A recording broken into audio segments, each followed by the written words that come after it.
Hi there, welcome back to my kitchen. This is Nana's Recipes.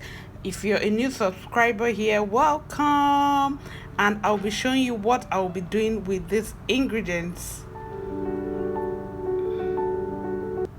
Welcome back again. So these are purple onions and we are going to be making onion powder. I mean, if you have lots of onions like I do, I bought in bulk and I noticed that some of them were getting bad, so I decided to turn some into onion powder. So I have properly washed my onions and I have purple onions. You can use white onions or any other color onions that you have.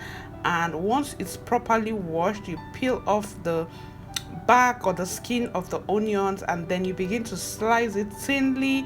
You might not get a consistent shape while doing this, except maybe you have the onion slicing machine, and if you have that, by all means use that.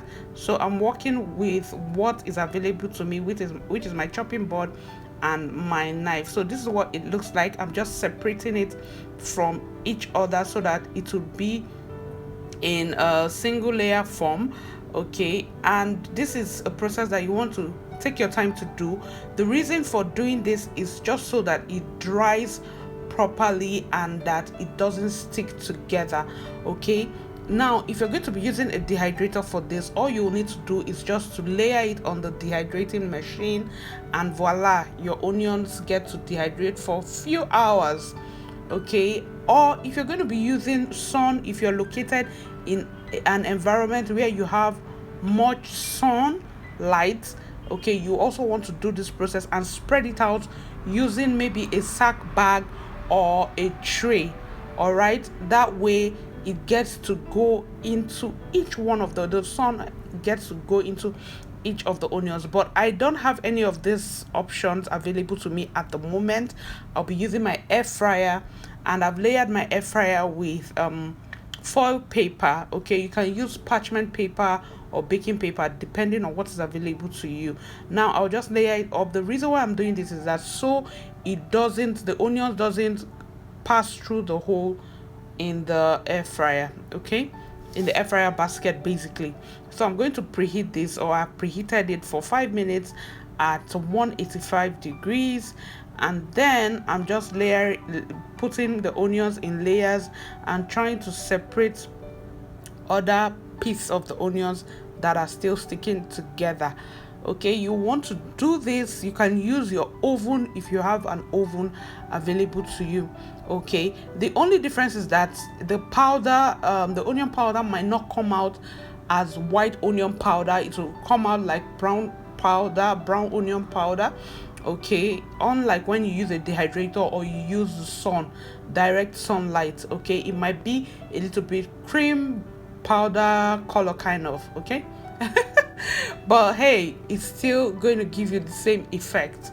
So I'm just going to allow this to dry up for some minutes, actually about an hour to an hour 30 minutes, but I did it in batches. Okay, so for the first 30 minutes I allowed it to